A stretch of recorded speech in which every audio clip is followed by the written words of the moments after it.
if I can, yeah, I'll see if I can send you the link to it. Okay. All So, right. So Cedar City House, we bought with our first home buyer, so it's $0 down. We got the Cedar City House, which is a 6-bedroom house, and it was only 5 minutes drive from the college from SUU. hmm So super great neighborhood and everything. And we basically sublet out practically every room in the house. We started off with only leasing out like 3 rooms, and then we just practically had people knocking on our doors, texting me, calling me all the time. Hey, we need a place to stay. We need a place to stay. There's just nowhere to rent in Cedar City. And they were even willing to go so far as to ask me, can I just crash on your couch hmm for like $300 a month? And I said, no. Like, so we started realizing like really quick that Cedar City is a real big market for rentals. hmm Um, but we also kind of got a bit sick of living in the house with all these people. They were great people, don't get me wrong. I mean, granted, some of them were a little nutty. But so for 1 year, okay, so for about 6 months, we lived inside the big house and in the master room. And then we rented out each individual one of the rooms to just whoever really for long term. And then we started spending more time out in the backyard of it, which had a 2-car detached garage. It had electricity to it and it had gas already hooked up to it. And the more time that Nice. we spent out there, the more that we realized that, oh my gosh, we can make a mother-in-law suite out of this. And we started calculating the numbers. We brought in some contractors to give us bids. We brought in some plumbers to give us bids on putting the plumbing in. And so what was that? That was like September 2020 is when we started realizing this. And then in November of that year, we broke ground on digging the trench from the front of the rental house to the back of that detached garage to get the plumbing and the sewer all stuff. And hmm then we had to add on a little portion, like my contractor added on a little room for the water heater and the water softener hmm for there. And that, so all in all, to get that mother-in-law suite all fixed up so that somebody could live in it, and it's a nice little studio with its separate driveway, it cost us maybe 30 to 40,000 Wow. because it was an existing structure. hmm And it actually took us from start to finish like about a year. So from, well, no, so from 2020 November to the next year, 2021 June, which was last year. hmm It took all the way until then, and then it still needed like a couple, like some baseboards, and that's about it. But so when we were approaching the end of construction for it, and we were living in that garage at the same time to save money, we put somebody in the master bedroom at in the big house, hmm and so my husband and I went ahead and lived in that garage while we were doing construction. So I still remember like getting up, to go to work, and we would whoosh the garage door open and whoosh it closed, because we literally lived in a garage. hmm And so like we did that, and of course family thought we were nuts. Like, why would you do hmm that to yourselves? How dare you? Um, so we got it practically all done. When it came to June 2021, we were almost done. We started researching out in Ohio prices for houses. And we really realized that Utah, like, I know everybody says how high, oh yeah, house prices are so high in Utah. It's so crazy. No, it really is like a lot higher than hmm everywhere else. So we Right. started looking, and the normal, okay, so for example, a 3-bedroom house in Utah, in like Cedar City, where y'all's are, is 300, 400,000, and that's typical, right? Um, for a 3-bedroom nice house with a yard and a backyard and everything over here is like 120,000. You've got to be freaking kidding me. I'm not shitting you. Oh my gosh, that's not even like I can't even like And let me tell fathom you how cheap that this. is. Yeah. Now, and so then automatically people tell me, they're like, but the rents must be just crazy low. That's the thing. for a 3-bedroom house over here, it's still like $1,000. At the low end, $800. So that still covers your 1% rule. Like if you bought a house at 120,000, it still covers your 1% rule of renting it for, to be able to cover the mortgage and stuff. Right. Okay, so for about a year, we actually learned of Ohio back in like the October when we first started building the studio out. We went out to visit my husband's brother in Ohio, in Lima, Ohio. And that's when we first started like really looking into the real estate out here. And so like all from then to June of last year, when we were finishing up the studio, we were really studying it. And we got a call one day from Cedar City. I don't know who it was. We still to this day don't know who it was. But they called my husband and they said, hey, are you the owner of what was it, 292 West, 1000 North, Cedar City, Utah? And you can look up this house if you want. That's totally fine. And he was like, yes, I'm the owner. And they're like, oh, are you selling?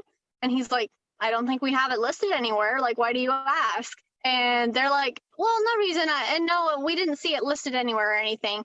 But would you be willing to sell if the price was right? And he was like, yeah, like what kind of price did you have in mind? Like we only had 250, maybe 240,000 left on the mortgage because our tenants were paying it down. I mean, they could have paid it down more, but we used that cash to feed into that studio to get it built. Anyway, so they were like, yeah, let me talk to my manager and let's see what we can offer you. We never got a call back, but it got our wheels turning in our brain. And so my sister-in-law she just got her realtor's license. And so we asked her, like, hey, just for shits and giggles, could you just put it online, maybe? And she's like, absolutely. Within 1 week, we got an offer for $380,000. Wow. And we counter offered with $400,000, and he counter offered with like $390,000, and we took it. Nice. And so we literally didn't even get to enjoy that mother-in-law suite that we spent so much time working on. Yeah, but you got a pretty penny out of it. That's a lot of money. Yeah, we made, I think it's 110, maybe 110. And so we were going to, and that's a story there too. We were going to use that money and buy 7 properties in Ohio, because we could have done that. We could have had like a big loan and done that. It took about 6 months though. We were very back and forth with the owner of these 7 properties out in Ohio. And like, he wasn't really willing to let us see these properties in person, which was a red flag. And so I was like, well, if I can just get an inspector out there. And how he worded it to us is, I didn't want to bother any of the tenants. He didn't want to bother any of the tenants. And so we're like, okay, well, we can kind of see that, but we still need to see them. So we still were working with the banks, getting approved and stuff. And we were about there when I'm like, I just want to go and see these. Like, so we found a property manager in this area, in the Lima area. And we had her walk through them with us, or we basically went to the houses and said, hey, we're looking into taking over the maintenance of these properties. Do you mind telling us anything that needs to be repaired or anything that we can add to our list so that we can get it done? And they were all ecstatic that somebody actually cared about the property. Red flag. We ended up walking through 5 of the 7 properties because the majority, well, the other ones, they just weren't there to show us. But the other ones were just so happy and excited to just show it to somebody that actually cared about the properties. They were so bad. Oh my goodness gracious. They were so bad. Like, how you see in those movies of those horrors, like where you can just scrape the smoke film off the wall. Yeah. They were that bad? So bad. And the basements, all of them flooded and none of them had been fixed. Yeah, there was some not good stuff there. So I practically lost sleep all the next night for it because I was just having a hard time. Like, I didn't want to make that phone call to the guy because I'm like, there's no way I can go through with this deal. There's no way I would end up paying so much more than what I can possibly do for this. Mm-hmm. And so the next day, he actually called me and he wanted to know how it went because I told him I was going to do this, so he didn't freak out. Mm-hmm. And I was like, well, to tell you the truth, it's a little bit more than what we can handle right now Mm-hmm. as far as the repairs go. He's like, that's okay. I didn't really want to sell them anyways. They were bringing me in like $6,000 a month. And I'm like, Wow. oh, that's good. And so we just kind of ended it on there. Mm-hmm. So we didn't, so that 6-month gap, when we sold our 292 West house in Cedar City, it made $110,000. And so there's capital gains that you need to pay on that if you don't do what is called a 1031 exchange into another property. We were trying to get those properties done in that time frame because you have a time limit, like a 60-day time limit or something. We missed that goal.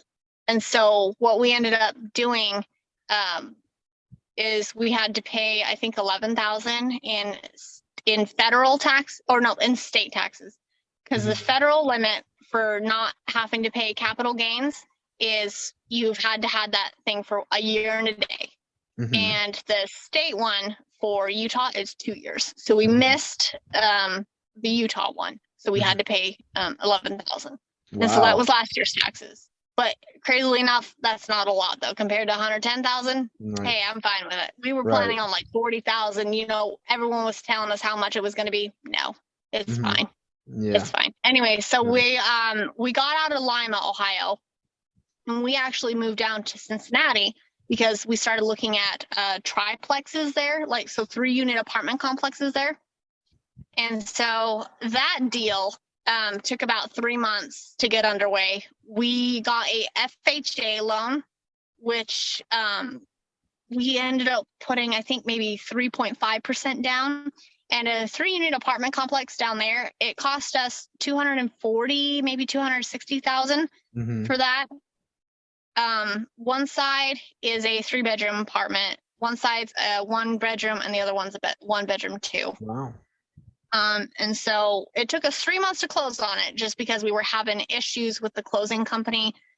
They kept on wanting us to drive down and work, but also be still living in Lima at the same time. And that's a 2-hour difference. So we had to come up with some creative ways to appease them while also not killing us. Right. So it took 3 months for that. After we closed on that triplex, we fully moved down there into one of the units in one of the 1-bedroom units.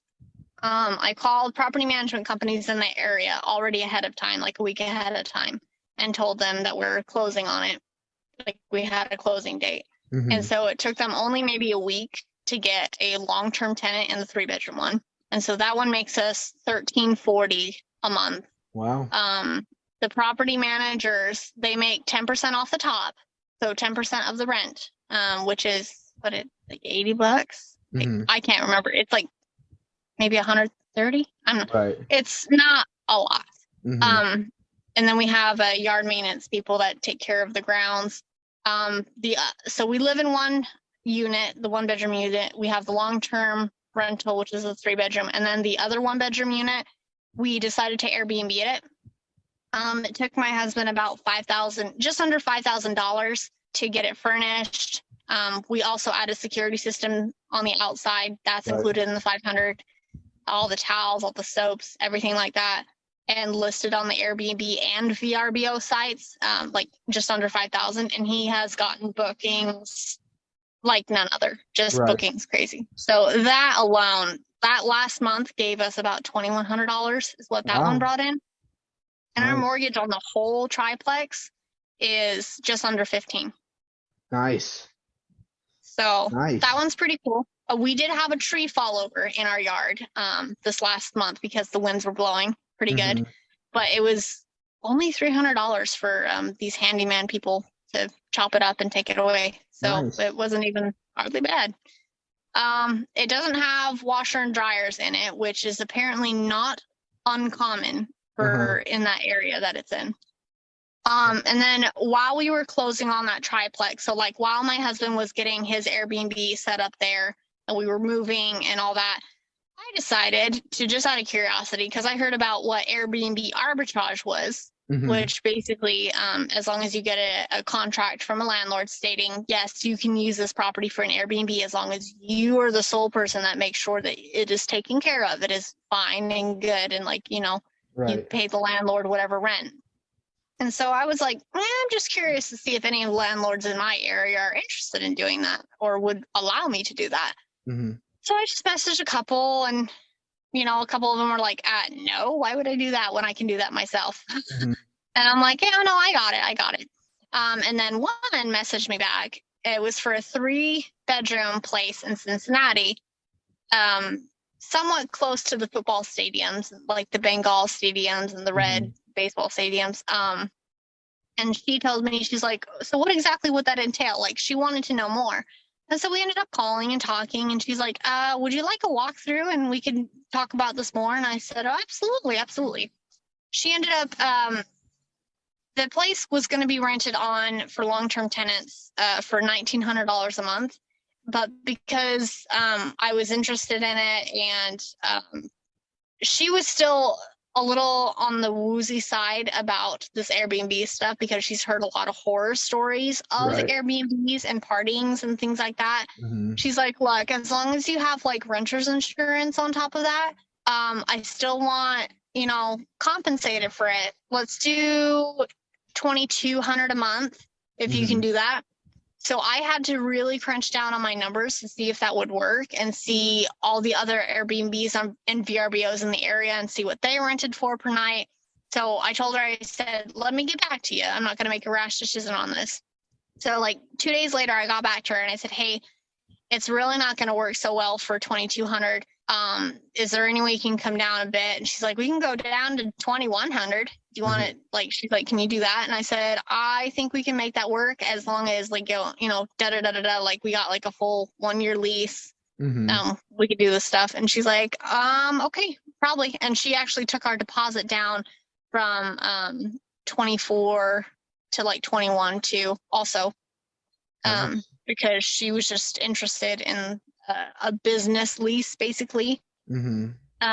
So it took about, with the deposit, the down payment, and the first couple months rent, the security systems, the furnishings, everything took about $15,000 to get that one ready to go. I could have gotten a personal loan for that one if I wanted to, but we had the cash at that point in time. So I did that. It just got done the last week of last month. So not June, but May. So the last week of May, we got it set up with property managers. Airbnb property managers typically like to take 30 to 40% off the top. But these ones, because they were a little newer on the Airbnb field and they were starting to get into the Airbnb world, they were willing to do it for just 10% maintenance or for management fee, basically. So I'm like, okay, well, then that means that anything that this makes, like you got to make sure that it starts to make. So I told them, I was flat honest with them about everything. Like, this is my rent payment per month. This is how much the Wi-Fi and the electric are. So if nothing else, I have to make these per month in order for it to be worth it to me. I was still working full time, so it's not like I couldn't pick up the slack. So like that's a real key part. Like, while your things are getting started up, like, make sure that you've got a way to pay for something if it's not going as easily as it could. And so it's been with them for the full month. And just on the Airbnb side, I haven't seen the numbers on the VRBO side yet, but I just got my statement for the Airbnb side, and it was like 1,700, I think, for last month. And I'm not really sure how many people checked in and out. I get security notifications just because I have the app linked to my cameras, and also my property managers have got it. So I'm not really sure how often people got in. I'm actually scheduling a meeting with my managers on Monday to Mm-hmm. talk about it, because if it's not bringing me in like 2,400, like what I need it to be, then I've got a couple different exit strategies. Basically, it can be a long-term furnished rental. I can get somebody in there for a corporate lease that'll cover it, you know, or I can have a business partner that is just willing to pay me that, you know, flat outright. There's just a lot of different things I can do with this, or I can just straight up cancel the lease altogether and sell everything in there. But so that's what we've got going on right now. Let's see, the rental cars. When we were in Lima, we had maybe 2 vehicles and we were just hurting for cash. So we decided to I don't even know how we found Turo. We just kind of got thinking about car rentals and thought that it would be just this huge hassle or whatever. But then we started looking through YouTube videos and stuff about this Turo. And so we put on 2 of our vehicles, my husband's truck and my little car. And so it made a little bit, not enough to make us go, holy shit, this is amazing. Right. But when we got down in Cincinnati, we were able to have 2 cars out full time on Turo, and we really started seeing the big bucks there. And we're like, oh my goodness, this is actually something that we could probably do. When we got up to about 4 cars, we got a little stressed because Nathan and I were still working full-time jobs. And I was the sole manager at that time, and Nathan would help me clean, of course, but he had an Airbnb that he still needed to design, and we had all these other things that we were doing. So it just got a lot. So what I did, it was I went onto the Turo site and just searched cars in Cincinnati, Ohio, and it brought up, I kept on seeing this host pop up, a lot of experience underneath his belt, but it showed that he only has been on the platform for about a year. And so I just messaged him. I said, hey, I'm also a host in the area. Would you be interested in managing a couple cars? And if you are interested, what would your rates be? Would you want to hook up and talk about this? Like, I'm looking for a manager. And so he messaged me back, and we messaged back and forth. And then we got together and we talked for actually 3 hours because he had amazing intel to give me in the fact of, so he'd only started this like at the beginning of this year or last year or something. And he actually went ahead and quit his corporate job too, because he was making so much with the Turo alone. So he himself, how he got started is he had practically perfect credit. I don't have perfect credit. I have like maybe a 640. That's it. But he said that he had practically perfect credit. And so what he did, he got 3 LLCs made. And then Bank of America at that time was doing a special where on every single new LLC that was being made, you could get 3 lines of credit, each one of them being up to $75,000. So what he did, which with each of the LLCs, he got 3 cars, brand new cars from dealerships on each and every one of them, and just had his name as backed up as a guarantor on him. So he ended up getting 9 cars. Wow. And then buying a couple outright. And so that's how he got started in Turo. And he said that he practically just quit his job within that month and has never looked back and has just been making oodles and oodles. Like, he showed me the numbers off his phone. He was so open and so honest with me. Like, he almost broke down to me and told me like how much he wished that his family would just be willing to even listen to some of the things, but you know, any excuses that anybody could make, like that they're not willing to make some sacrifices of time, or that are not willing to do some work, you know, anything like that, or schedule things, or, you know, whatever. Nowadays, he's got maybe 20 cars of his own, and he manages maybe 5 of other people's, not including ours. That was before he got a whole load of ours. We have 9 right now. Wow. And we only had like maybe 3 when we first came out to Cincinnati. And then so literally in the last 2 months, we got the rest. We didn't know that we qualified for it, like, because my credit's not that great. So I went ahead and made 1 LLC just to test out his theory. And by God, it worked. My goodness. So I got 3 cars. Mhm. Technically, right now, Bank of America is doing a thing where you can do 4 lines of credit per brand new LLC. Uh-huh. But I was so nervous at that point in time to just have 3. I thought that was just holy crap. Uh-huh. So I didn't want to test my limits. Uh-huh. But that's just me. So that happened like last month where we got like a good bulk amount of our cars, and we've just been buying more as Mhm. we get them. Um, and yeah, so we put in our 2 weeks a couple weeks ago, and so I think last Wednesday was our last day at work. And Nice. yeah, so we're trying to put a manager over my husband's Airbnb because I've got managers over mine. Mhm. We'll put a manager over my husband's. We've already got a manager over the long-term rental, so that's fine. And we've got managers over there, the cars, so Mhm. they're fine. I think we'll get one more next week. But at the end of this month, also, we will get, I think, maybe 6 more because I'm going to make 2 Okay. more LLCs and just keep on going. That's freaking amazing. You have no idea. Like that sounds like music to my ears.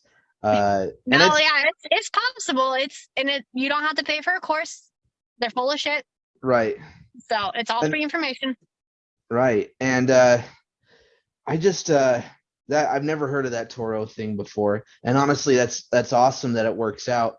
But I mean, you use language that I'm not familiar with, like business language like LLCs and taxes and forms and how to find managers and where to find contact. Like I have no idea where to even start with like any of that. I don't have that kind of knowledge, and that's what terrifies me the more I look into this is because how much do I have to know and how much do I have to know how to network and work with other people before I get into this.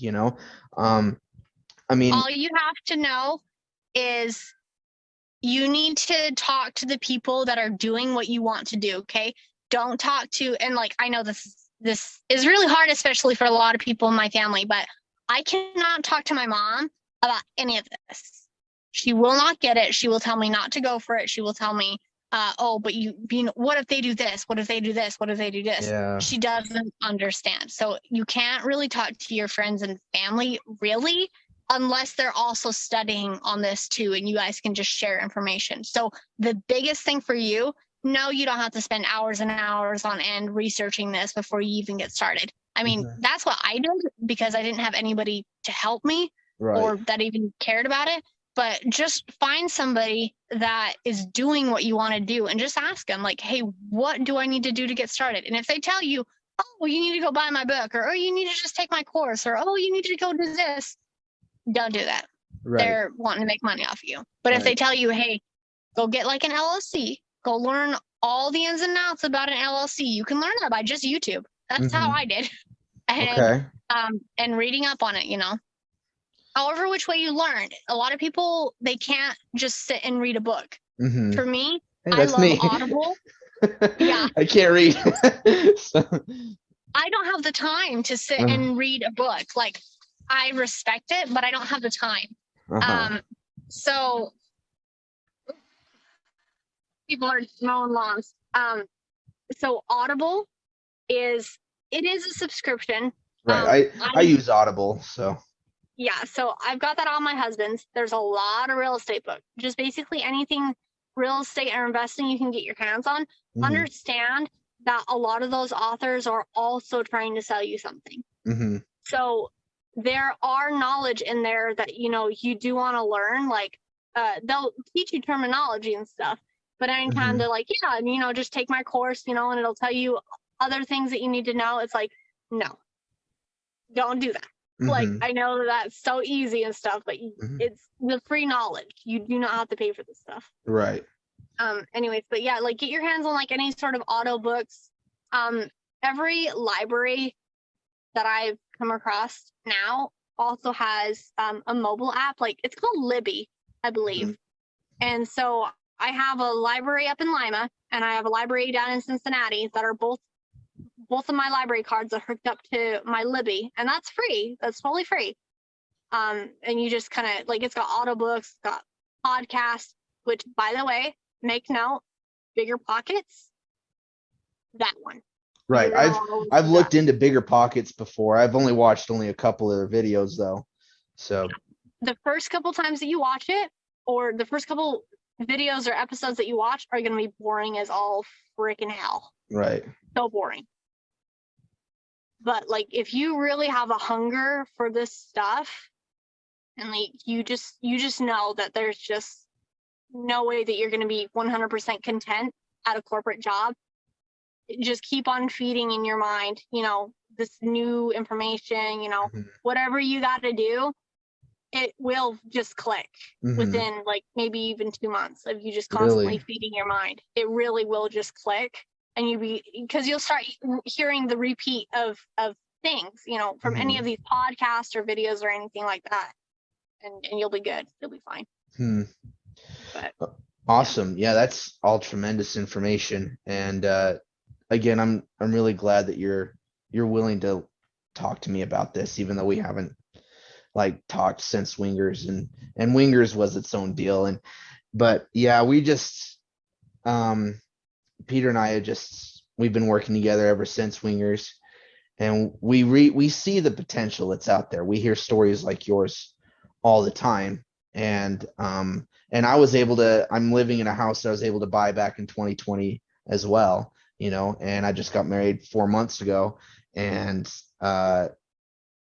looking at the future, like, I know I'm not going to go to college because I think college is a scam too in its own way. But I also know that I can't just stay in my complacent $30,000 annual corporate job and be happy and get everything that I need and everything I want out of life, and to go places and do things and whatever else. So because you're not even focusing on yourself anymore. Now right. You've got a wife, yeah, and you've got things like that. So, right. Yeah. So, and yeah, Peter just had his first kid too, a little girl. Yeah, I saw that. Ooh. Yeah, and so like we're both in the same boat. Like, we need to freaking do something with our lives, because we work in a warehouse that we've been in for 3.5 years, 4 years, and it's 100 degrees in there throughout the summer. The turnover rate is like 95%, and here we are like trying to make a living out of doing this stuff. Like, we're way too smart for this. We're way too handy with whatever we want to do to settle for something like that. So I guess my real question is, and because I'm still so new at this, how often are you willing to talk to me about this sort of thing? Like, I don't know what your schedule is, but I really, really need someone to hold my hand for the first few steps before. I got you, bro. I got you. Okay. Are you willing to do that? Okay, so let me here. I don't work anymore at a corporate job. Because of this, like, there are people that have come to me and been like, "Hey, look, I just want this so badly." Like, but some of them, they don't follow through with anything that I tell them to do. Like, "Hey, go read this book." They won't do it. Right. But I started actually another LLC called Spotlight Mentoring because of this. Like, and I really feel like it could boom as well.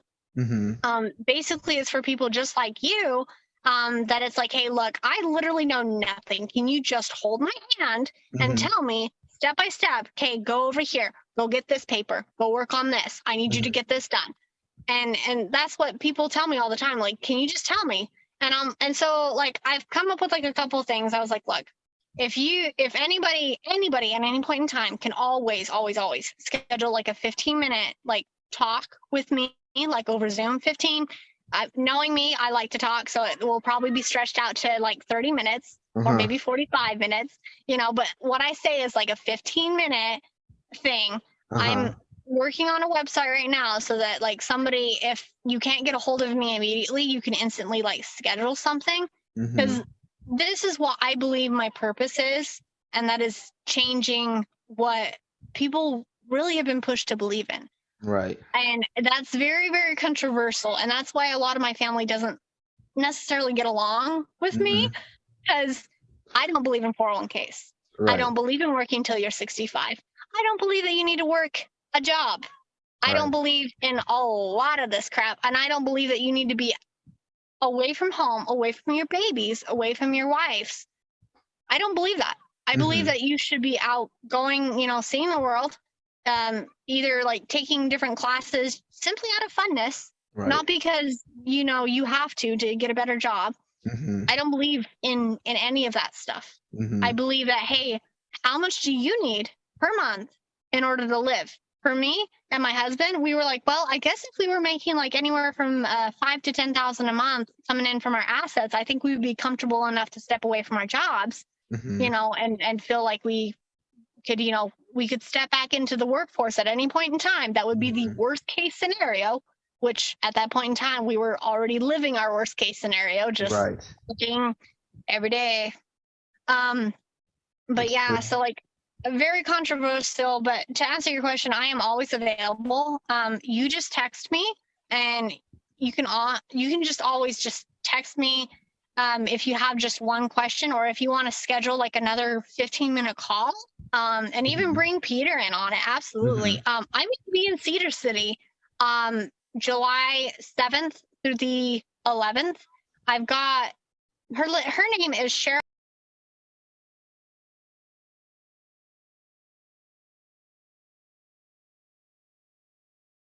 And she's really interested in this churro stuff. Um, I was a little bit nervous at first with her getting some churros set up in like a car rental set up in Cedar City, because Mm-hmm. Cedar City doesn't have a major airport. It does have an airport, but it doesn't have a major airport. And Mm-hmm. yes, it has a college, but Cedar City's still not that level of like St. George in Vegas. Right. So I believe that if you're willing to hook up with a manager in Vegas, there you go. You're totally fine. You do not need to live in the same place as what your cars are making money for you in. You do Mm-hmm. not need to live in the same place that your house is making money for you in. Mm-hmm. You don't have to be secured and anchored like that. Like if you Right. want to, absolutely that's fine. That's totally fine, but you don't have to. Anyway, so sorry, that was a little rant, but I'm visiting with her on the 7th from like 1 p.m. till maybe a couple hours, because she's having a really hard time with her churro rental. And so we're going to go through the ins and outs of like how her page looks like, because I can try to help her like by Zoom, but it's a whole lot easier for me to go in person.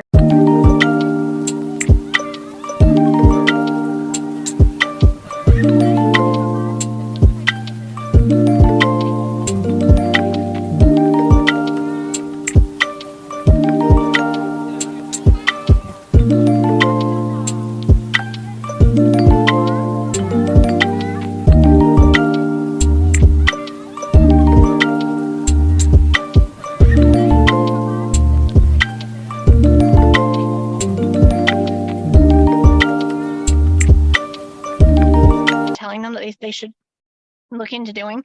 If Mm-hmm. she's not willing to do this, though, then my backup is like, well, are you willing to let it go to Vegas then and have a manager manage it for you? And they'll scrape off a little bit off the top, but your Tesla will be booked practically every day. Right. So there's some things like that. But yeah, Interesting. I'm always available for you to message me, you and Peter, Okay. and really whoever. Whenever I get the Spotlight Mentoring website up and going, which should be in this next week. I've been really fighting with it because I'm just going off of YouTube tutorials right now. Right. Right. Just because I want to learn how to do it, so I can Mhm. also help people that just don't know things like this, Right. and I don't have to make them pay for it. Right. So I'm learning how to do that. When I get that Spotlight Mentoring thing on, then you can instantly just go in there, um, book a time, book a schedule, anything. But for right now, like just go ahead and message me if there's any time. Like you can have questions or just Mm-hmm. schedule Okay. something with me. All Yeah. right. Well, what specifically is there like you're specifically interested in Turo or Airbnb or real estate or really anything that's making passive money? That last one. Anything that makes passive money, is something I'm interested in. And the first thing that I ever found out about passive income was through Airbnb, and I've only ever done research, and then it was through wholesaling real estate, and then I haven't heard anything about car rentals. I've been going back and forth between pursuing either wholesaling real estate or going into the Airbnb thing, and part of me feels like I missed my shot with the Airbnb thing, at least in this area, because the prices of houses are freaking crazy. My house has doubled in value in the last 2 years. And so what's a house that's, there was an Airbnb for sale down in Springdale, close to Zion, where I thought would be a good place to market, and it's almost a $1 million house.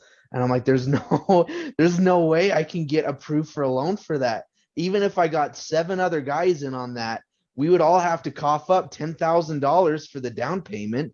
And so it's just like, it's depressing in the real estate thing, because when I bought my house back in 2020, it was, the interest rates were low and the prices of housing were low. It was just before the climb that COVID caused, that's causing all of this now, and or at least one of the factors. And so no, I'm not interested in anything specific. I just want to get out of my corporate job, and I want to do, and I want, okay, I want to manage something No, that, yes. Tell me. I want it. yeah, I don't necessarily care about managing. I don't want to manage people, if that makes sense. I don't want to have to become a boss somewhere to make 6 figures a year. But a car rental thing, if it's easy enough to do from my house, from my computer, and I can pass it off to some management, even if they get a little bit off the top, you have no idea like how much of a dream that sounds to me, because I go to work and I run machines for other people that should be running them as good as me, and they're not hard for me to understand. And I'm like, if I just disciplined my work in a direction that I'm passionate about, how much more effective could I be at work doing that, where I'm already one of the most effective and efficient people at my current job about running machines that I don't even give a damn about.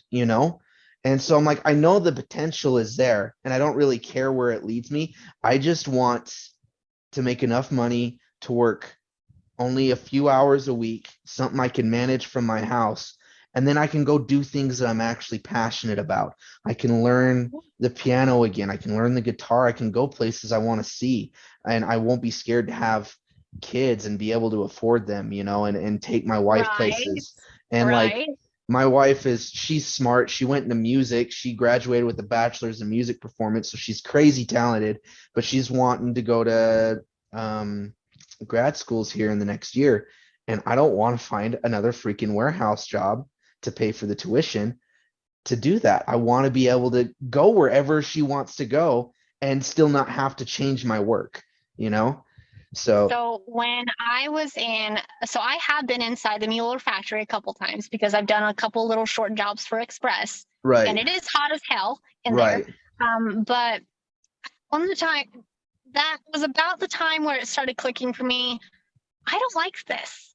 And I couldn't really pinpoint exactly what it was until one day over at the Genpack factory. I was working there because I worked there full time. Right. And one of the guys, he had been there since he turned 18. He worked there for 45 years, and they were throwing him a retirement party. And I took Uh-huh. one look at him, and I realized, oh my gosh, I know you better than your wife does. Mm-hmm. And that scared me. And I was like, if I stay here, I will wind up just like that guy. Mm-hmm. And your family will not have you. Mm-hmm. Your passions will not have you. Like when people would come by him and ask him, what are you going to do now that you're retired? And he's like, I don't know. Because so much of his life was in that factory. I knew, because like I worked there and I've seen him. He took overtime, massive overtime too, because he felt like he needed to help the business. And granted, he was making $45 an hour, but still, do you really want that life? And so like that's really when it kind of snapped a little bit for me. And I started kind of branching out and seeking other things and, like starting learning like that. But Zach, do you mind if I ask you, I don't know if this is too personal or not, but Go ahead. how much how much money do you need coming in per month um, to cover all your expenses and any fun things that you want to do? How much money do you need coming in per month? So let's see. Bills and everything come out to about 1,200 to 1,500 a month, depending on what monthly stuff we've signed up for. And so let's see. I make about 4,000 a month at Mueller, about that. My wife Addie doesn't work yet. She's a substitute teacher, so she'll work when the school year comes. And I'm gonna be honest, like, I mean, that's more than enough to pay for everything, but like that's about as much as we as far as we get with the money is just paying for everything. We don't really go anywhere. I'm always too afraid to go places. Like I have we have nice things and stuff, but I haven't really thought as far as like how much money I would need to go do fun things. I just know that I need to make, like, my goal is to make six figures a year, whatever, 100,000, anything over 100,000 a year is my goal. So that would be, roughly eight to $10,000 per month, which is more than double what I make now. So, and I haven't Okay. really thought about what to do with that money. I'm like, yeah, we can go to Disneyland, or, and it's more like what I would Because do you with can that budget money. it. You can budget it. No, don't get me wrong. You Right, can. right. And like what I would do with that money, like I don't really think about where I would go, or all these fun things I would buy.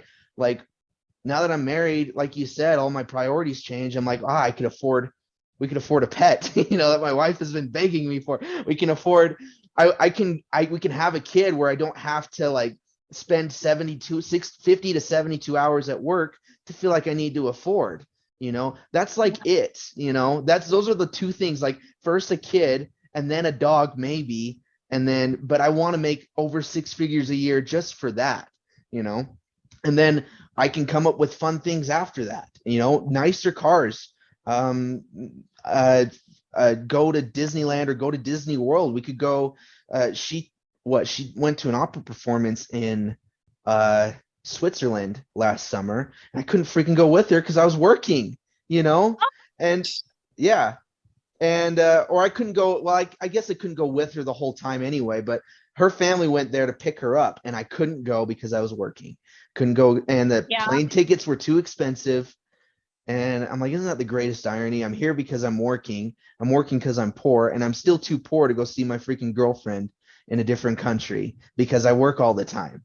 And so I don't know. I don't have a specific thing So that. I'm actually getting very excited for you Uh-huh. right now, and that's because you have such a fire in your heart. That's what I have, and that's what I had to have in order to get started because I had to be like, I don't like this. Hmm. Shame on this. Shame on the society, and shame on me for conforming to the society. Hmm. Me really taking the responsibility on myself, like, hey, I put me in this. And like, Right. granted, a lot of people will push that off and be like, my parents, taught me to do this. And yes, I do know that my parents taught me to do this. Hmm. But now it's on me to be like, hey, I will not do Hmm. this again. I will not Right. be doing this again. Shame. On me for doing this. So I'm very excited for you right now because I've already seen just in this video like your passion for it, and you're like, no, I don't like this. Hmm. And that's really the first and the biggest and the hardest step is Right. just saying, I don't like this. Hmm. I'm not standing for this. Not for my wife, not for me, not for my future family. Shame on the system, basically. I don't know. I And feel like it's really I'm just, I feel like it's really yeah, easy for me to say I hate the way things are right now. But the hardest thing is like, where do I direct that energy? Do I direct it in car rentals, Airbnbs, housing? I don't know yet, and that's kind you of can do all what's. of it. You can do Uh-huh. all of it. Anything that is making you some more money per month. Okay. There's really not a right or wrong answer. There's really not.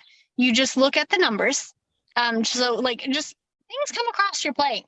Cedar City may not be the most ideal location right now, just because it's just inflated so much.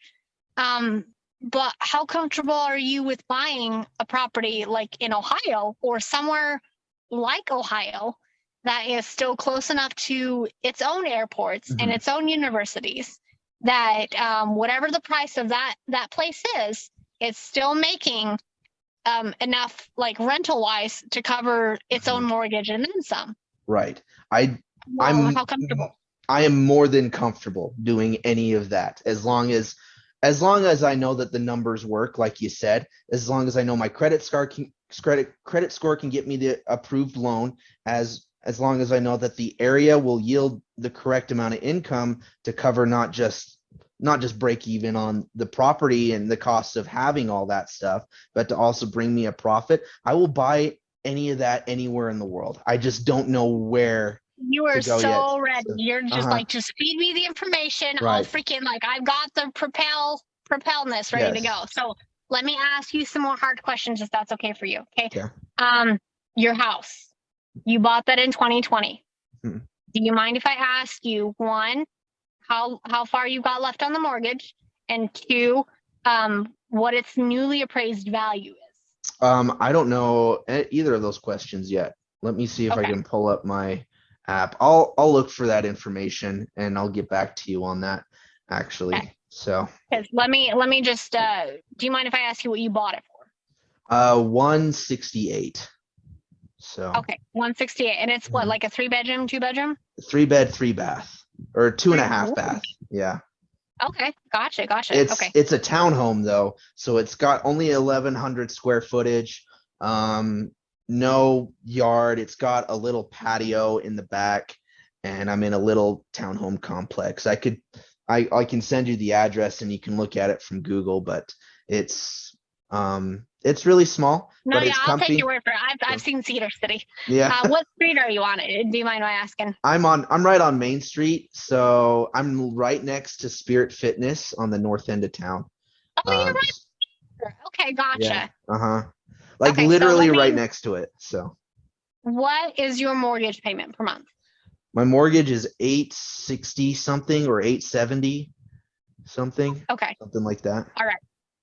A so there's a couple things that are bouncing around in my head right now, based off of the knowledge that you told me, and without me knowing anything about your appraised value or what you have left on the mortgage. Mm-hmm. Your place, I know for a fact in Cedar City, if you wanted to rent out the whole place, goes for $1,300, possibly $1,700. Mm-hmm. I'm sure you've already seen that. Right. Yeah. Um, that being said, if so, you said what it was 180 was your purchase price on your house? It was like 168, just barely under 170. Okay, so like 168. Now it's been about 2 years, and so it should Mm-hmm. be paid down to maybe 140 ish, maybe something. You don't have Maybe. to look it up right now, but I'm just saying your newly appraised value for a house of that size, based off of what I know of the area, should be about 250,000, Mm-hmm. possibly 300. I'm going to tell you a trick that's called the cash out refinance method.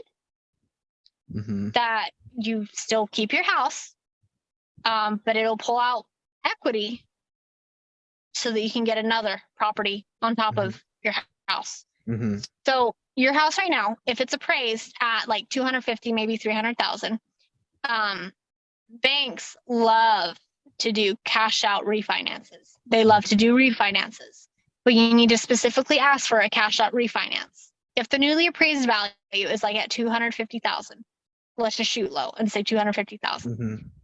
Banks will give a cash out refinance up to 80%, maybe even 75% of the newly appraised value. Mm-hmm. So do you have a calculator on Yeah, you? so What is 75% of 250,000? times 0.75 is 187,500. Okay, so 187,000 minus what you've got left on your mortgage, which should be around.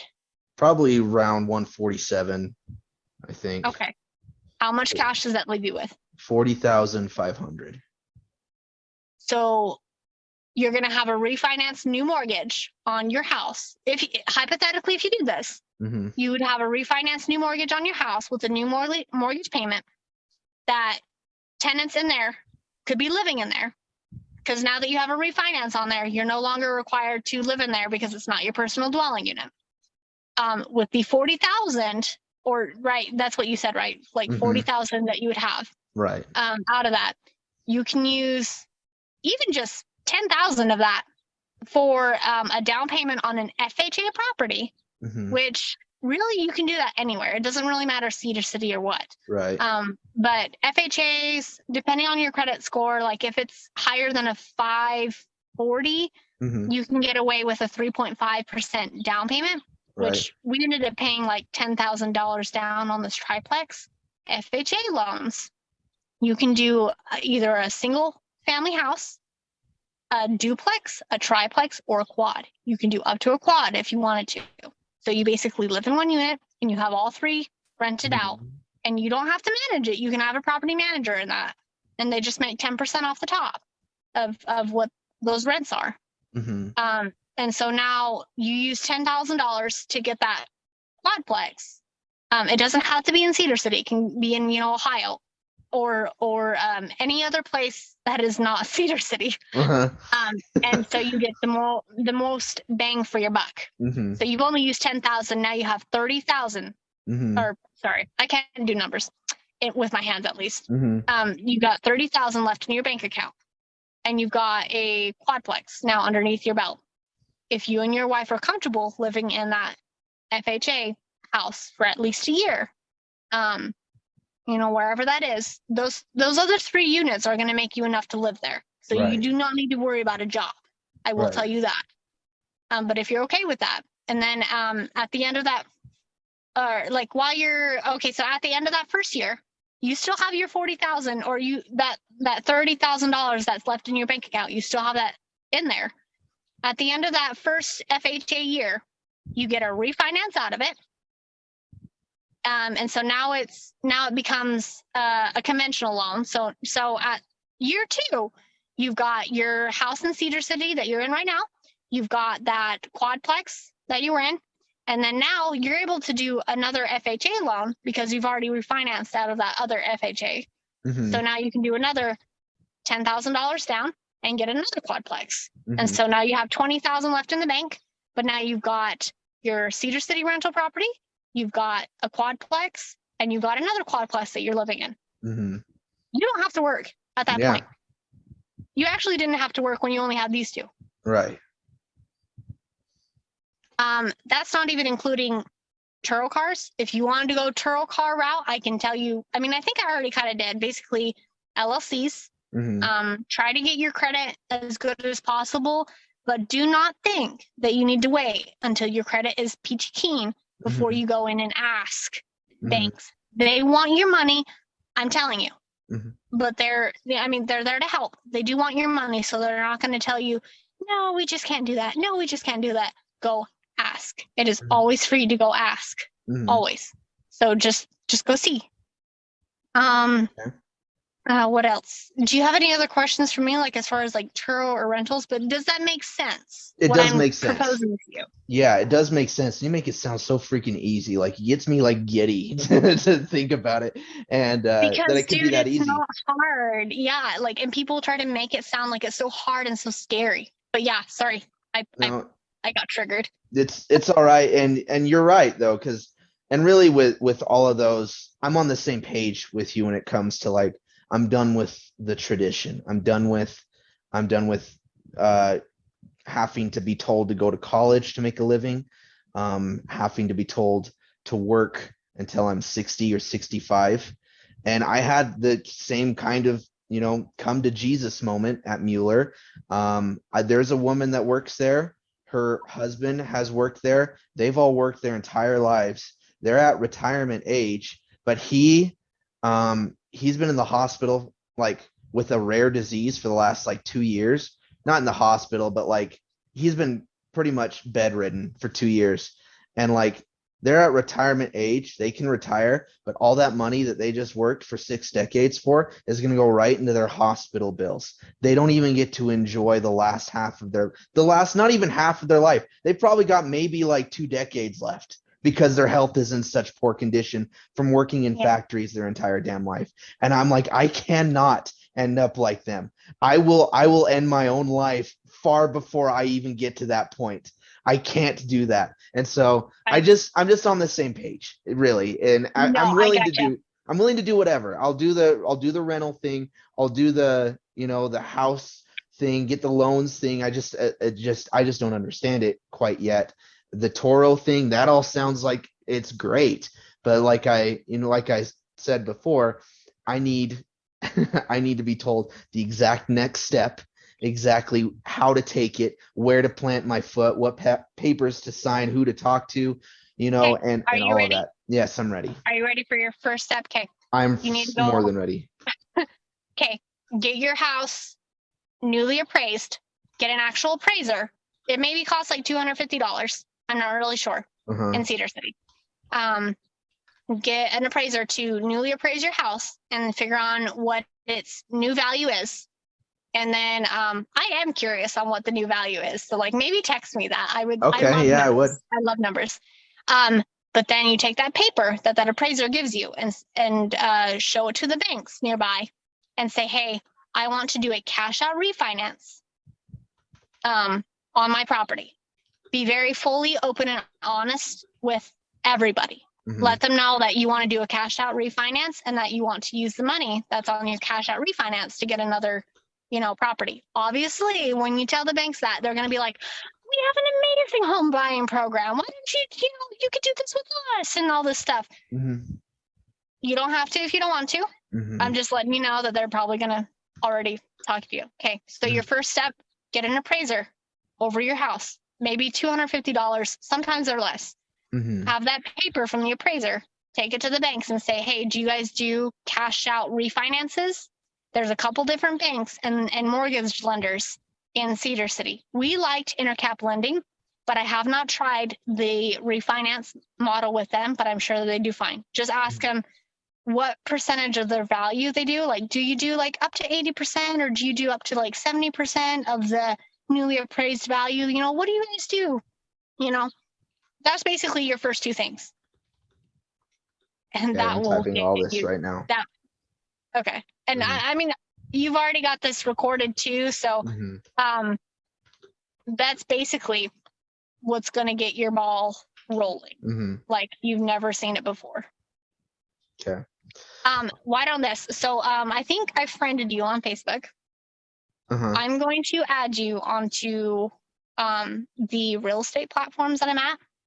Now, some of them, there are people that will go like, click this button for your Amazon something, whatever they want to try, just because a lot of the admin, some of the group's admin just don't care to filter out the spam posts that people make. Right. So just be wary of that.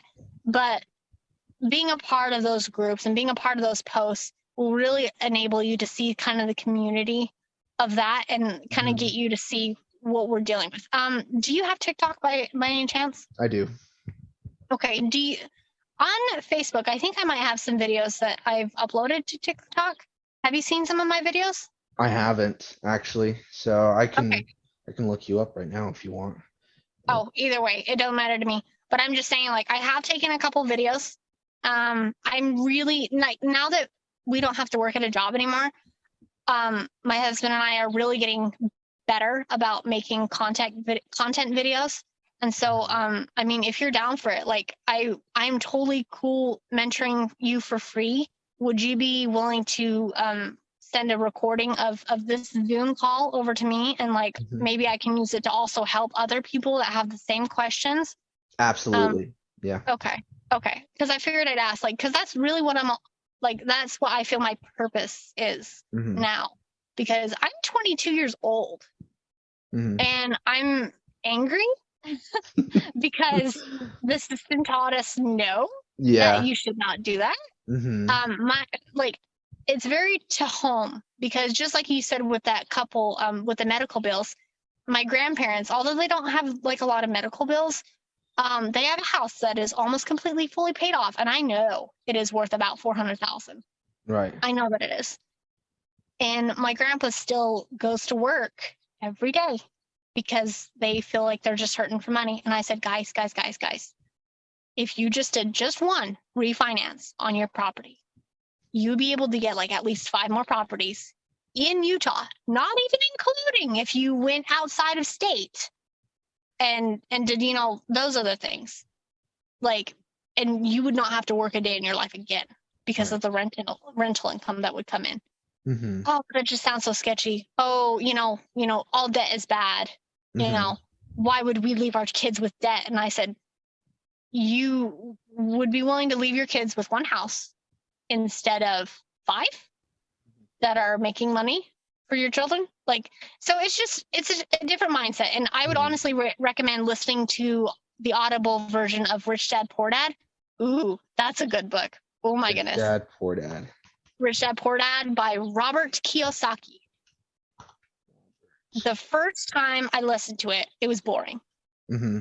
But the second time, it was really when I had the anger in my heart that I'm like, no, I'm learning this. I'm getting this in my heart. And like the second time that I listened through it on Audible, I got it. Mm-hmm. I really got what he was showing and how the different mindset really affects how you're living. But yeah, no, you don't have to work until you're 65. You just need to be creative with your finances, not necessarily budgeting, but learning how to make income streams come in that are not dependent on you getting up in the morning and going to the job. Mm-hmm. And as long as you reach your number per month that you need, you're retired. So I really hope that helps answer your question. And I'm hoping that, like, if you have any more questions, like, go ahead and ask me because I love it. Yeah. This is what I'm for. No, this has been a tremendous help. I have sought for someone to tell me what I should be doing next since the beginning of this year, since I got married, since my priorities changed. I realized I needed to be smarter with the money I make and not necessarily work harder, because ironically that's what they teach you, but they don't necessarily tell you exactly how to do that. Just work smarter, not harder. But working smarter, I guess, means working myself into the ground, working until I die. And I told myself this year that I'm going to become financially free before I turn 30. I turn 26 in less than 20 days. And I'm like, the next 4 years, it has to be then. It has to be done then. And if I can't do it in 4 years, so you're only like maybe 2 months older than my husband, because he turns 26 in October. Oh, too. Nice. Mm-hmm. So yeah, and that's just so awesome that you guys were able to figure it out, because I know it can work. I just but everywhere I look, any advice that I try to find, and I don't even know if I'm looking in the right places, it's either fear mongering, like, well, you can, but it's risky, and and it's competitive, and a lot of people fight for that, which I don't think is really true, to be honest. More people will fight. I think I saw the statistic. More people will fight for a $10,000 a year job than they will for a $100,000 a year job. There's like no competition. Because they feel it's secure. Yeah, it's more secure. It's more security, but they're diminishing their own potential. The other is they try to sell me something. They try to get me on a program. They try to get me on, on their special book, their special club, their money-making club with only a small fee of $1,000 or $3,000 to join, because, hey, if you're making money, then $3,000 isn't a whole lot, and everywhere I look, it's that, and I'm freaking tired of it. I'm like, just tell me what to do. I don't want to join your stupid club. So yeah, oh my gosh, you know how many podcasts I've heard that have said things along the lines of that? Hundreds of podcasts. But you just after a while, you just learn how to tell when they're wanting you to do that, or like, just stick with me and I'm the only one that can help you. It's like, no, a little bit of pieces of all of them can help you. Right. Just information. Just continue feeding the information into your brain. But yeah, that's really all you got to do, bro, is just get an appraiser to tell you what your new, get that paper, go to the banks. Don't go to just one, like go to a couple of them. You can even actually go to the couple of the banks now and just say, hey, what is your cash out refinance rate? Like, what is your refinance rate? And if it's like up to 80%, if you find a bank that's doing like 80% of the newly appraised value, or hey, if you find that golden bank that's willing to do 90% of the appraised value, that's pretty good. Hmm. I have never found one yet, but I have heard of them. Hmm. Legend has it, you know. Maybe I could check out their websites. Maybe there's info on bank websites or something like that. Even Because just calling them, they love to tell you about what they can do for your money, or right, saddling your home with a new mortgage. right. And so then you can put tenants in place. Obviously, that is good for you to know after you get the refinance done. Know what that new mortgage rate is, because that's how much at the minimum you need to have it rented for. Hmm. Based off of my guess that your house is probably worth about 250. I'm trying to shoot low so I don't get your hopes up, okay? Right. Um, so 250, your new mortgage for that place is probably going to be maybe 13, because that's what it Hmm. was for our old place in Cedar City. Hmm. Granted, interest rates are a tiny bit higher, so it might be maybe 15, Hmm. but I know that your place can go for 17, maybe $2,000 in Cedar City right now, Probably. especially, yeah. And so when you have that property management company over it, and just tell them like, hey, whatever you guys have got to rent it at, but this is my mortgage payment. It has to pay my mortgage payment, and it's got to pay you guys Hmm. the 10% for the management. So just being open and honest with them, Hmm. and just be like, I want to work with you guys, but this is the things that I need covered, and if you can't cover that for me, I'll freaking manage it, Hmm. Right. basically. And I can show you how to. Like, unfortunately, I managed for one full year that property in Cedar City, and that was a hell on wheels. Yeah. But it taught me so much. I'm grateful for the experience. I'm not going to have it again, but Yeah. I can tell you everything that I know if you really need Okay. me to.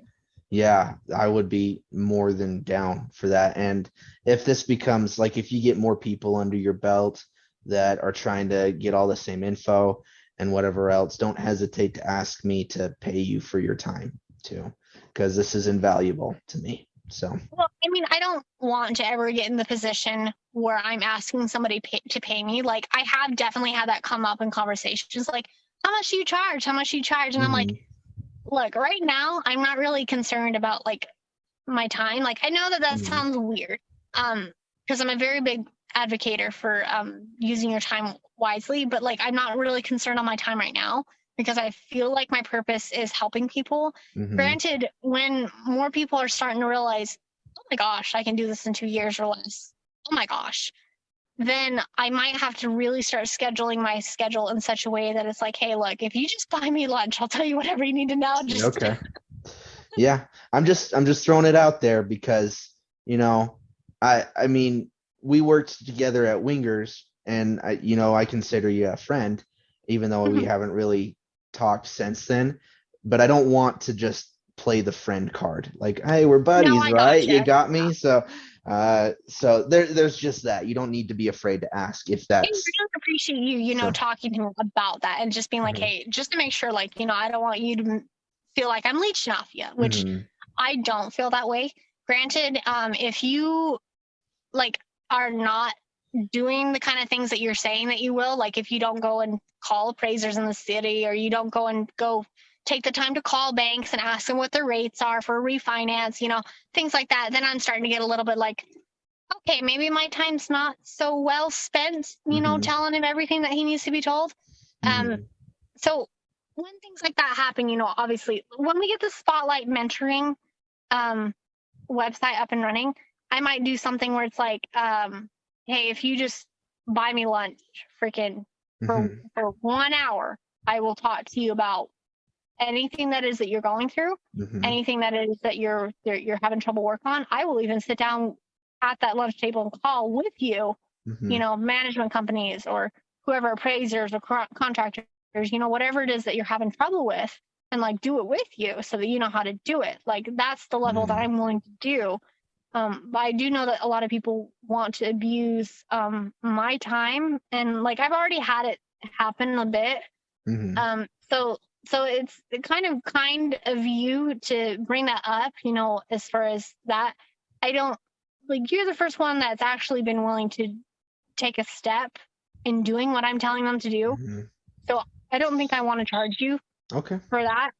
But when I get spotlight mentoring coming up, anybody that's not you, maybe like if they want to do a 1 hour Zoom call, and they can schedule that with me anytime. Mhm. 1 hour Zoom call, maybe, I don't know, $20 or something, like just so I Mhm. know that their head's in the game and that they actually want it. Mhm. Because if I just say that it's just free all the time, they might use up my time and Right. just kind of abuse that. So Right. as of right now, my time's free, especially for you, and you're willing to Aw. do the things that I'm telling you to do. Mhm. It's so rare. Mm, But I appreciate it. yeah, Thank you. yeah. But I've well, we're over visiting my husband's brother and his family and stuff. So if it's all right with you, I'll let you go to sit Yeah. on that, and hopefully you don't lose too much sleep tonight, No. because If I I know that do, I did. if I do, it'll be because I'm excited, like a kid, like I'm waiting for Christmas, like it's Christmas Eve. That's the only, like the fact that you just gave me like just that list of 4 things, like go get your house appraised, take the paper to the banks, um, ask them what the refinances are, and tell them you want to put the money into new properties, and just get that far and then talk to me again. You have no idea, like that is exactly what I've been looking for, the exact kind of advice I've been trying to get for the last 6 months. So I Well, appreciate it. I am so happy that you asked me. I'm so happy. Absolutely. And I'm Yeah, happy I for you. I think that you and your wife definitely deserve it. I know how hard of a worker you are. aw, And I'm thank sure that you. if your wife is anything like you, she's just as hard, if not harder worker Yeah, too, she and is. deserves, the moon. So, Yeah, yeah, but yeah, hey, you got my messenger. You know what? Let me give you my personal cell. I'm gonna give you my personal cell, yeah. Just and message it to mhm, me on yeah, Messenger. So that would be awesome. yeah. Okay, so this next hour, I'm going to be messaging you my phone number. I'm going to give you my email if for some reason you need it. Well, you already got it from the Yeah, I got Zoom. it. Hmm. If you'll just send me over a copy of like this recording somehow, Hmm. but my phone number, you can text me on that one, and I might respond sooner than this messenger. But you Hmm. can text me anytime. I'm not even kidding. Like anytime, 24/7. I might not respond until the morning when I wake up, but Hmm. you can text me anytime and be like, "Hey, can we do another talk again?" Absolutely. Like, when do you want to do it? Hmm. Things like that. Tell me, if you don't mind, Peter, does he have his own house yet? No, he doesn't. He rents from a landlord right now, so he's not in the Okay. same kind of advantage, I guess, as I am with this. But I mean, you mentioned like 15 other options, to start with. Let Whether me tell you. So for him, just hearing that he doesn't have a house yet and he hasn't bought one yet, tell him to see what he can do for a first home buyer's mortgage, right. and see if he can use that first home buyer's mortgage combined with the FHA, so that he can do zero down and have the FHA, which will allow him to have up to a quadplex. Hmm. See if he can do those, because if he can do both of those combined, he doesn't have to leave Cedar City. He can do the quadplex in Cedar City, despite the rates and despite, Hmm. if he doesn't have to have a down payment. Hmm. So see if you can do those two Okay. things. And I think that might be.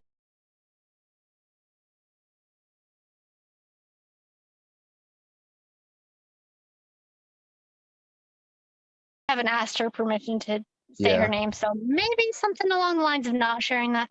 Okay. just Yeah. just the name part. Just the name Yeah. part. If there's any way to cut that out, or I'll leave it. I'll see what I can do. So, Okay. and if it for whatever reason if it slips through, I don't think we're even in a position to use that name really, and I doubt I'll even remember it after this video. So, yeah, don't worry about it. I'll take care of it one way or another. So, Okay. All right. Well, I'm gonna give you my phone number. okay, I'll send it to your messenger, and then I'm gonna go through Facebook and go ahead and hit invite to you and Peter on a couple of my real estate groups that I'm also part of. That I think that you guys would find at least some helpful information on there. I'd Okay. appreciate it. Yeah. And then go on Facebook or on TikTok and see some of my videos. Some of my first ones, Kay, are a little bad. They're not okay. So they're not like, oh, it's not G-rated. No, it's like the quality, and Uh-huh. I'm unexperienced and Right. just trying to just yeah. Okay. So all No, I'll right, check them out for sure. So, but it was so good to talk to you again. I'm so glad that that you have this passion and that you have the burning desire to yeah, I'm out of this place. Like this is not what I want for me and my family. I'm not settling for less yeah, than what I know that I can do. it's So all exactly where I'm at right now. It's exactly right, where Peter's at too. So, and well thank you for scheduling a Zoom with me, and I hope to talk to you soon. yeah, Text me when you want to do another one, and maybe you bring Peter in the next yeah, time. most likely. Absolutely. I'm gonna go get that appraisal thing figured out no later than next week, and then I'll let you know how it goes after that. So, Yes, please. I would love to. okay. All right. Well, All right. We'll see you later. And all right. thank you again. Yep. Thank you. We'll see you. All right. Bye.